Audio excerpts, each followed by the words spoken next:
Bienvenue, je suis Perrine Corvézier, la fondatrice d'Azimut. Azimut, c'est le guide des parents pour une orientation scolaire et professionnelle sur mesure avec votre enfant. Nous nous appuyons sur près de 100 spécialistes de l'orientation pour vous informer et vous conseiller. Pour découvrir l'ensemble des ressources Azimut, rendez-vous sur azimut-orientation.com. Vous pourrez notamment vous inscrire à notre newsletter. Entre novembre 2024 et janvier 2025, Azimut propose un programme de 15 webinaires destinés aux parents de futurs étudiants. Allez sur azimut-orientation.com pour le découvrir et réserver votre place gratuite. Je laisse place maintenant au contenu de cet épisode. Bonne écoute. Bonjour, je suis Alexis à La Rochelle et on va vous présenter cet établissement supérieur. Je suis en présence d'Amélie Akala, qui est directrice des études, Marie-Catherine Leblanc, directrice communication, et puis nous avons 2 étudiants, Tom et Imanol, qui viendront partager avec vous leur expérience. Alexis. Marie-Catherine, je commence par vous. Est-ce que vous pouvez peut-être nous resituer cet établissement peut-être dans l'histoire et puis géographiquement ? Oui, alors l'EXI est une école d'ingénieurs très ancienne puisqu'elle a été créée en 1901 à Paris. C'est une école généraliste qui répondait aux besoins de la révolution industrielle à l'époque. Elle a été créée en même temps que les centrales. Elle a diplômé sa première femme en 1934 et poursuivi son chemin et sa route jusqu'à La Rochelle où elle s'est installée en 1990 et a donc quitté définitivement Paris. Depuis, nous accueillons 1500 étudiants, 10 000 diplômés depuis toute cette période. Nous avons ouvert en 2004 un MSc ingénieur d'affaires et donc nous fêtons la 20e diplomation cette année avec 500 diplômés. En 2006, nous avons ouvert notre campus à Casablanca, au Maroc, suivi quelques années plus tard justement par Centrale Casablanca et récemment par les Arts et Métiers à Rabat. Et puis nous avons pour ce campus obtenu la reconnaissance de la CTI en 2017, ce qui est toujours une première pour les écoles d'ingénieurs en France. Notre diplôme est habilité aussi à l'international. En 2016, l'école a ensuite obtenu le label ESPIG qui valorise les écoles associatives et qui reconnaît la non-lucrativité de leur activité et permet une reconnaissance État. L'EXI est aussi partenaire de l'association Elle Bouge depuis de nombreuses années et s'emploie à conduire des actions de sensibilisation autour des métiers de l'ingénieur en direction des jeunes femmes. L'école est à La Rochelle, implantée depuis 1990 sur 12 000 mètres carrés, où nous accueillons, je l'ai dit, 1500 étudiants. L'EXI dispose d'un réseau d'entreprises partenaires partout en France, 1400 entreprises qui sont aux côtés de l'EXI. Et puis, nous accueillons des étudiants post-bac ainsi que des étudiants post-CPGE en statut étudiant. Nous avons en 2012 ouvert notre formation à l'apprentissage et nous accueillons aujourd'hui chaque promotion de 100 apprentis accessibles à Bac+2.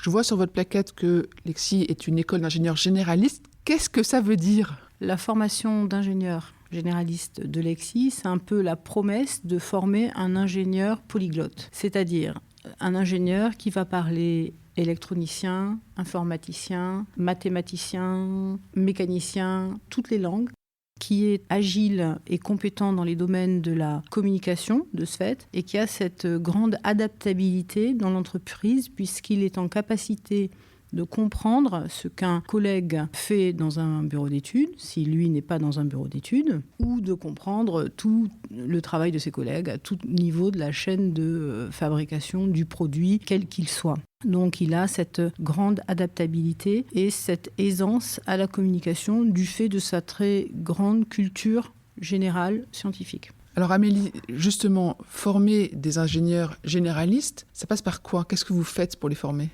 Les enseignements sont organisés autour des 5 années de la formation.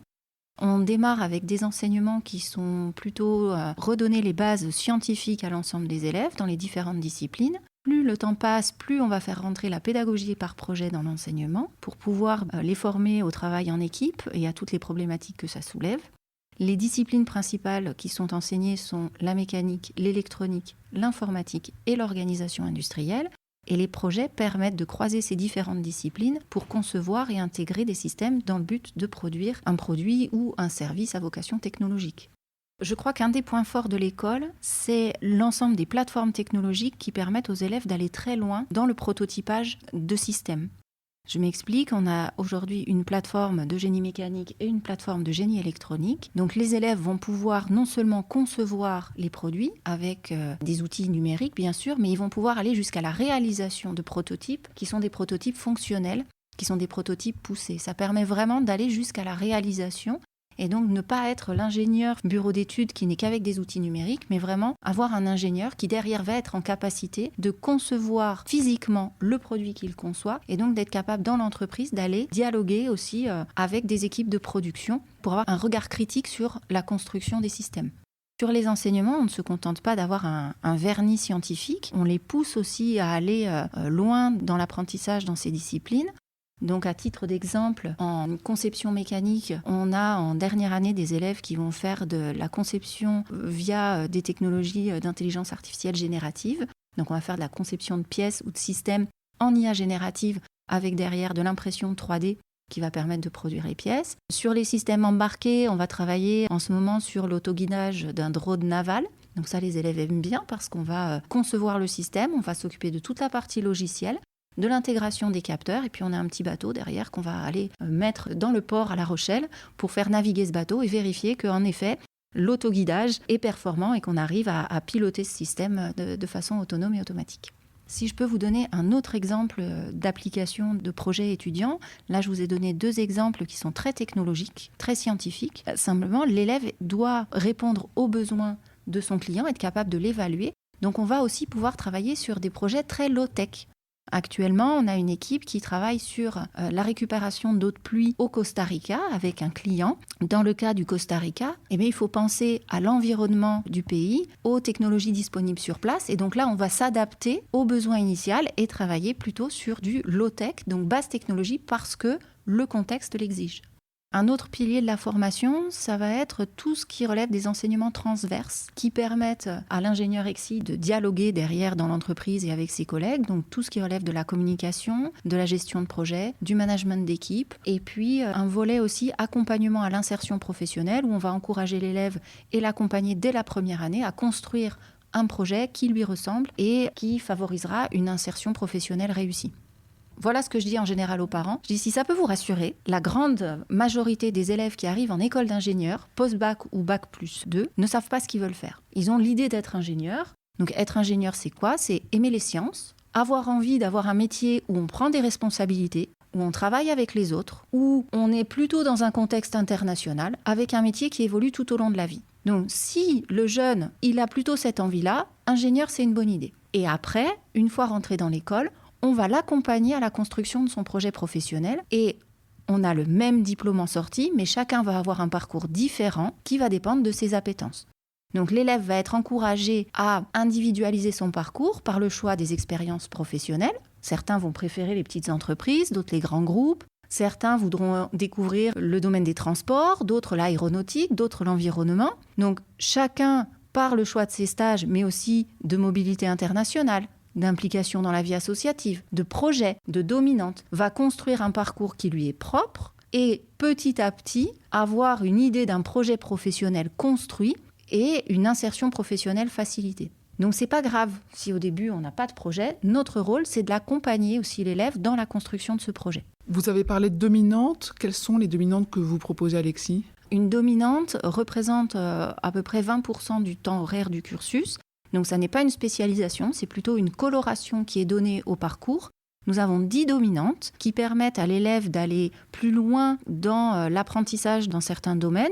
Dans les dominantes qui plaisent beaucoup à nos élèves, je peux citer la dominante énergie et environnement, où les élèves vont approfondir le sujet des énergies décarbonées et tout ce qui relève des mix énergétiques, de l'autoconsommation, des énergies renouvelables.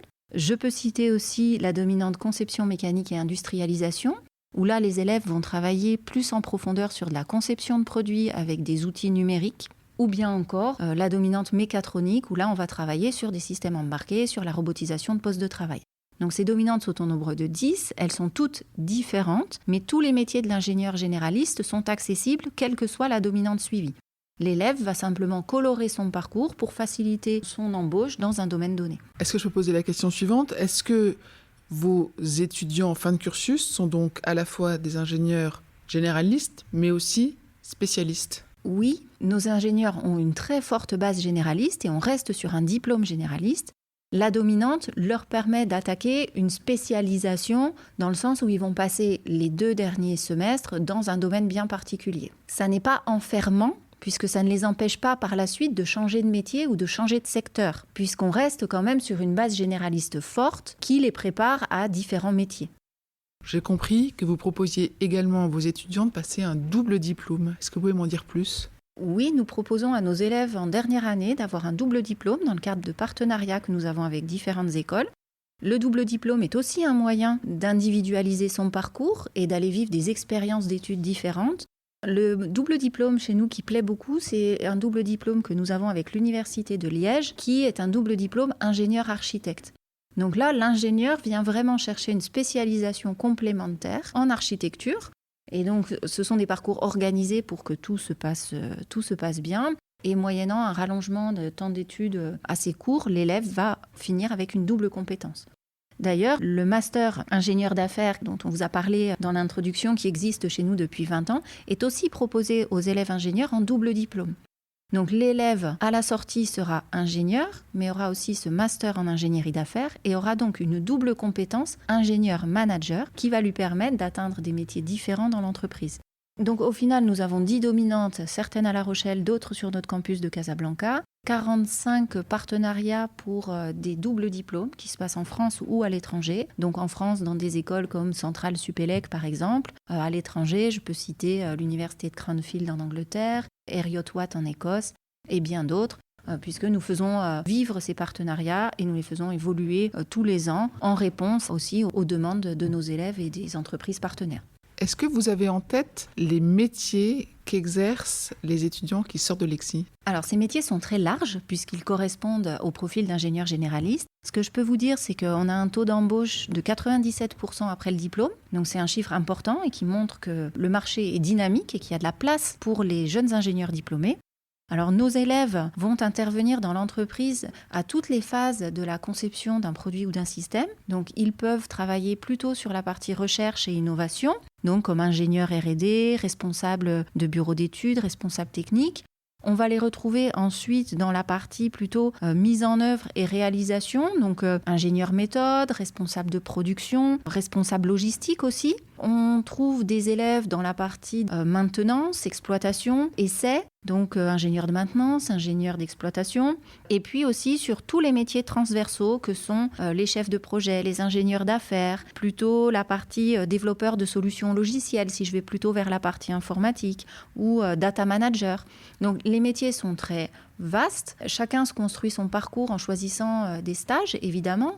Celui qui va faire tous ses stages en informatique aura une embauche facilitée dans les domaines informatiques. Et puis ce sera son choix, ce sera son parcours, son envie, son insertion professionnelle. En termes de secteurs, donc de la même façon, on va les retrouver un petit peu dans tous les secteurs, donc dans les transports, aéronautique et transports terrestres au sens large, la construction, le BTP, les secteurs de l'énergie et puis tout ce qui relève des services et des entreprises informatiques. Environ un tiers de nos diplômés travaillent dans le secteur des transports. D'ailleurs, nous sommes école partenaire du groupe ISAE qui rassemble les écoles du secteur aéronautique, donc ISAE Supaéro, Supmeca, l'ANSMA, l'ESTACA, l'ENAC et l'école de l'air et de l'espace. Donc nous sommes membres partenaires de ce réseau et ça nous permet aussi d'offrir à nos élèves pendant leur scolarité des opportunités de mobilité inter-école ou d'activités rassemblant les élèves des différentes écoles. Emmanuel, donc tu es étudiant à l'EXI en première année. Est-ce que tu peux nous raconter ta vie d'étudiant ici ? Alors oui, du coup pour moi c'est tout nouveau, je suis étudiant seulement depuis septembre. J'ai un appartement à la résidence EXI, donc à vraiment 20 mètres de l'école. Ce qui est bien, c'est que dans la résidence, il n'y a que des étudiants de l'EXI. Moi, par exemple, j'aime bien travailler avec des amis. Ça nous permet de plus nous concentrer. Il faut savoir qu'on est à 100 mètres de la mer et à 5 minutes du centre-ville, donc l'emplacement, il est top. C'est une école qui est dynamique. Au niveau de la vie étudiante à l'école, dès les 2 premières semaines, on a eu, nous, des événements pour qu'il y ait de la cohésion. Donc par exemple, on a eu le matathlon, on se retrouvait à la plage des Minimes et on avait plein de petites énigmes de maths et qu'on devait résoudre en groupe. Donc ça a permis de nous connaître. On a eu aussi la fabrication de voitures en carton. On était divisés en 10 groupes. On devait fabriquer une voiture en carton et à la fin faire une course. Donc c'est pareil, ça a permis de travailler ensemble. C'était un moment sympa. Au sein de l'école, il y a plusieurs associations. On a le BDE, le BDS. Pour les pauses, on a la cafétéria. Et ça permet de nous retrouver, de discuter avec les autres promos. C'est assez plaisant. Est-ce que tu fais du sport ? Personnellement, je fais du foot. Les activités sportives et les infrastructures sont vraiment à 5 minutes de l'école à vélo. Je sais qu'on est en partenariat avec La Rochelle Université, donc qui donne accès à plein de sports et aussi des activités artistiques. Ça rajoute des points périscolaires en plus, donc c'est toujours ça de gagner. Tu m'as parlé du logement, tu m'as parlé des moments de repos, tu m'as parlé des activités sportives, tu m'as pas parlé des cours. Ça m'intéresserait de savoir comment sont les profs ici. Ils sont gentils les profs ici. Non, franchement, les cours sont bien. On découvre plein de nouvelles matières différentes qu'on n'avait pas forcément vues au lycée. Par exemple, on a la STN, donc les sciences technologiques et numériques. On a aussi génie mécanique. C'est sympa de découvrir des nouvelles matières, mais il y a quand même des bases de maths, de langue qu'on va garder quand même. Quand tu as des difficultés dans une matière, comment est-ce que tu peux te débrouiller ici pour essayer d'y arriver mieux ? Je sais qu'il y a un système de tutorat qui a été mis en place. Pour l'instant, j'en ai pas eu besoin. On peut demander à des amis, des camarades qui sont peut-être un peu plus calés sur certaines matières. Et rien n'empêche à la fin d'un cours d'aller voir le prof. Aussi, il faut savoir qu'on a une référente de promotion qui va nous suivre tout au long de notre année. Si on est absent, ça va se savoir. Pareil, si au niveau des notes, ça va pas trop, on sera aidé dans tous les cas. Est-ce que tu peux m'expliquer comment se déroulent les cours ? Est-ce que c'est en amphi, en grand groupe, en petit groupe ? On va avoir des leçons en amphi qu'on va après pouvoir retrouver sur une plateforme numérique. Ce qu'on a vu en amphi, on va le revoir en TD, des travaux dirigés. C'est une classe environ de 30 et on va appliquer ce qu'on a vu en cours, mais sur les fiches d'exercice. Et après, il y a des groupes de TP, des groupes de 15 environ. On va faire plus d'activités manuelles. Par exemple, on va avoir accès aux machines. Le projet, on va être en groupe de TP. On a aussi les langues, où on est par groupe de 15. Emmanuel nous a parlé de projet. Alors, j'imagine que c'est un terme qui désigne une activité particulière ici. Est-ce que vous pouvez nous en dire un peu plus ? Oui, les projets sont une organisation pédagogique. Donc les élèves sont amenés à travailler en groupe sur un sujet qui est porté soit par eux-mêmes, soit par un enseignant, soit par un partenaire extérieur, qui peut être une association ou une entreprise. Et donc ils vont être amenés à répondre à ce besoin de leurs clients en proposant une solution qui, en première année, va être plutôt simple et assez guidée. Et en dernière année, on va être sur des projets qui vont dans l'innovation. Les contraintes de ces projets ou les exigences évoluent au cours du temps pour gagner en complexité et finir par satisfaire un client extérieur qui a besoin vraiment d'innover sur un produit ou un service. Sur ces projets-là, donc ce sont des projets avec des attentes pédagogiques bien définies, donc ce sont des projets qui sont dans la maquette pédagogique. Néanmoins, on permet aux élèves d'apporter eux-mêmes leur sujet. Donc il faut que le sujet, on le définisse ensemble et qu'il corresponde aux attentes, mais on essaye de faire en sorte, pour soutenir en particulier la vie étudiante et la vie associative, de faire rentrer un certain nombre de projets étudiants dans le cadre pédagogique. Ça permet vraiment aux élèves de gagner du temps pour finalement appliquer sur leur sujet des exigences pédagogiques. Et on trouve comme ça des élèves qui sont très motivés puisque le sujet, ils l'ont choisi eux-mêmes et qu'il a une réelle utilité pour eux. Donc c'est le cas par exemple de l'association Formula Team avec laquelle on travaille à faire rentrer des projets de l'association dans le cadre pédagogique. Amélie nous a parlé de Formula Team. Je crois que tu es dans cette association, dans ce club. Est-ce que tu peux nous en parler et nous dire ce que tu y fais ? Je suis ce qu'on appelle team principal dans le milieu du sport automobile. Autrement dit, c'est responsable en fait de l'équipe. L'Exi Formula Team, c'est une équipe qui s'est créée il y a 1 an et demi et elle a pour but en fait de concourir à une compétition internationale qui s'appelle la Formula Student. Alors c'est l'une des plus grandes et prestigieuses compétitions de sport automobile étudiante en Europe, où le but est de concevoir et construire une monoplace de A à Z avec seulement des étudiants en école d'ingénieurs pour aller à Silverstone et pour faire plusieurs petits challenges pour tester le véhicule contre une centaine d'autres écoles d'ingénieurs. Alors dans ces écoles, il y a des très grands noms, hein. Il y a l'université par exemple d'Oxford en Angleterre qui participe cette année. Il y a aussi auparavant eu l'université de Centrale Paris, Polytechnique, et en 2025, donc l'Exi participera à cette compétition. Vous mettez combien de temps pour construire ce véhicule ? Alors c'est un projet pour l'instant qui est estimé à 2 ans. Donc la première année, on y va réellement juste pour présenter les plans du véhicule avec en plus ce que la compétition nous demande. Donc la compétition nous demande un business plan plus ce qu'ils appellent un cost report, donc où il faut chiffrer tout ce qu'on va faire pour créer ce véhicule. Et ensuite, l'année d'après, on va passer l'année à construire le véhicule, si nos plans ont été validés, si notre conception a été validée. Et on y retournera donc en 2026 avec un véhicule monté et créé. Vous êtes combien dans ce club ? Alors aujourd'hui, on est passé donc en un an et demi, de 3 personnes à un peu plus de 50. Donc ça veut dire que les 50 personnes qui participent à ce club-là étaient tous déjà des experts en construction de voitures ? Non, pas du tout. Non. Justement, on apprend tous ensemble et on apprend aussi beaucoup grâce aux professeurs. On a d'ailleurs un prof référent, ça c'est quelque chose qu'on s'est fixé au tout début quand on a créé l'équipe, qui nous aide tout au long de l'année pour concevoir le véhicule. Et puis après, tout autour, on a plein de professeurs qui nous aident énormément sur ce projet. Et quand on va leur poser des questions, ils y répondent avec grand plaisir. J'imagine que vous mettez en application ce que vous apprenez en cours aussi dans la construction de ce véhicule, c'est ça ? Exactement, oui. Je dirais que c'est un gros point qui nous différencie des autres, c'est le côté d'école généraliste. Il y a beaucoup d'équipes qui participent à cette compétition qui sont des universités, donc spécifiquement dans le sport automobile. Nous, étant généralistes, on a un point de vue beaucoup plus global. On regarde des choses qui existent dans l'aviation, des choses qui existent dans les bateaux. Et on remet tout ça dans notre monoplace et dans notre véhicule. Et tout ça, c'est grâce à notre formation. Et ça, c'est un gros point qui peut nous différencier par rapport à tous les autres. Et qui est très avantageux, je pense, aujourd'hui dans notre équipe. Et aussi, à l'EXI, on a de la chance d'avoir des super infrastructures pour pouvoir construire cette monoplace du mieux qu'on peut. On a toutes les machines qui sont dans les labos Génie Méca qui nous aident énormément, ainsi que les salles de conception donc, avec tous les PC qui sont connectés directement à 3D Experience, qui nous aident énormément pour la conception. En plus des infrastructures, on a l'école qui nous soutient et qui nous permet d'exprimer toute notre passion à travers ce projet. Vous allez gagner ? Je pense, ouais. J'espère. C'est l'objectif, c'est sûr. Ça serait dommage de ne pas y aller pour gagner, mais on verra. La compétition est rude. On a parlé de plein de sujets, mais on n'a pas parlé des modalités d'admission. Donc j'ai compris qu'on pouvait intégrer l'EXI en post-bac et en post-prépa. Est-ce qu'on peut détailler chacune de ces deux modalités d'accès ? Oui, alors l'EXI est en effet une école d'ingénieurs post-bac. À ce titre, elle ouvre son recrutement à des lycéens via Parcoursup et via le concours Avenir. Pour la petite histoire, l'école l'EXI a cofondé avec l'EPF, a été à l'initiative de la création du concours Avenir, via Parcoursup, je le disais, pour la prépa intégrée.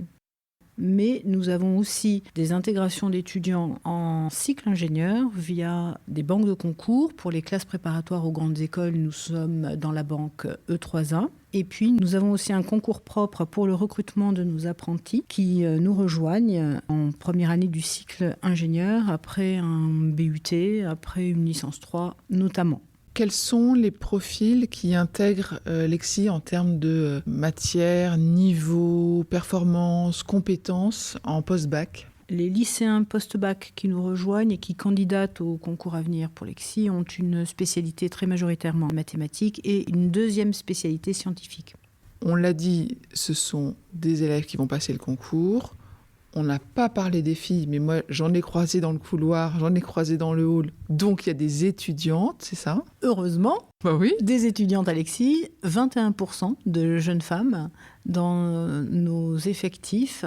Évidemment, nous tentons de faire croître cet effectif. Et elles sont bien entendu attirées par l'ensemble des fonctions de l'ingénieur généraliste dans tous les secteurs d'activité, y compris sur des univers de supply chain ou de production, là où peut-être nos images d'Épinal nous empêchent de les imaginer. C'est important que les parents l'entendent parce que les parents aussi ont un rôle à jouer dans la promotion du nombre de leurs filles dans ces filières scientifiques. Voilà. Une phrase de conclusion ? Une promesse que nous faisons à nos jeunes femmes et jeunes hommes qui nous rejoignent et qui s'apprêtent ensuite à découvrir leur vie professionnelle. Nous leur disons qu'explorer, découvrir, entreprendre, eh bien, c'est ce que l'ingénierie et le parcours EXI leur proposent pour les diriger vers un voyage audacieux. Merci beaucoup. Je vous retiens quelques instants. Vous écoutez peut-être sur Apple ou sur Spotify ou sur Deezer ou sur une autre application de podcast. Je voulais m'assurer que vous connaissiez l'existence de notre site azimut-orientation.com.